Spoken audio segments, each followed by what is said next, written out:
What's up guys, I'm gonna teach you in today's tutorial how to transfer crypto from Binance to CoinDCX.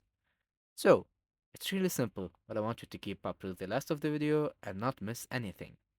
So, first, you're gonna open your Binance app and then click on Spot, then click on Withdraw.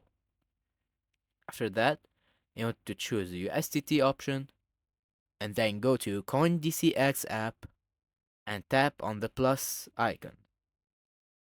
And after that, I wanted to click on Deposit and choose USDT as your cryptocurrency.